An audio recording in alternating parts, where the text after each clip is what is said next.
Chettinad Cement, perfect concrete choice. 63 years of excellence.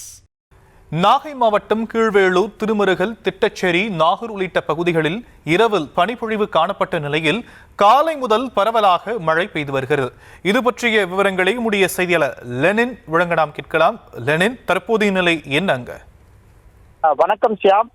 தமிழகத்தில் வடகிழக்கு பருவமழை முடிவுற்று கடந்த சில நாட்களாக மழை இல்லாமல் இருந்து வந்தது. தற்போது வளிமண்டல கீழடுக்கு சுழற்சி மற்றும் கிழக்கு திசை காற்றின் வேக மாறுபாடு காரணமாக தமிழகத்தின் பல்வேறு பகுதிகளில் இன்று மழை பெய்யும் என வானிலை மையம் தெரிவித்திருந்தது. நாகப்பட்டினம், திருவாரூர், சென்னை, திருவள்ளூர், செங்கல்பட்டு, கடலூர் உள்ளிட்ட 10 மாவட்டங்களில் கனமழை பெய்யும் எனவும் தெரிவித்திருந்தது. நாகப்பட்டினம் மாவட்டத்தை பொறுத்தவரை தொடர் கனமழை ஓய்ந்து கடந்த சில நாட்களாக மழை இல்லாமல் இருந்து வந்தது. இந்த நிலையில் இன்று காலை முதல் தற்போது வரை பல்வேறு இடங்களில் மழை பெய்து வருகிறது.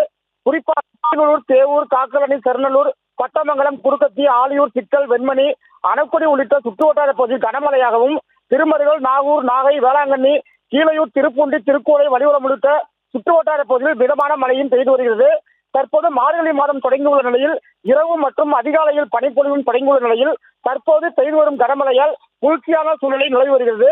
மேலும் ஏற்கனவே வடகிழக்கு பருவமழை டிட்வா புயல் காரணமாக தொடர் கனமழையால் நாகை மாவட்டம் 1 லட்சம் ஏக்கர் சம்பா, தாளடி நெற்பயிர்கள் தண்ணீரில் மூழ்கி சேதமானதால் பருவமழை முடிந்துவிட்டால் மேற்கொண்டு சாகுபடி செய்ய முடியாத நிலையில் விவசாயிகள் தவித்து வந்தனர். எஞ்சியுள்ள பயிர்களில் நெற்கதிர் சூழ்கட்டும் பருவத்தில் தற்போது மழை பெய்வதால் அனைத்தும் பதறாக மாறிவிடும் என்பதால் விவசாயிகள் கலக்கமடைந்துள்ளனர்.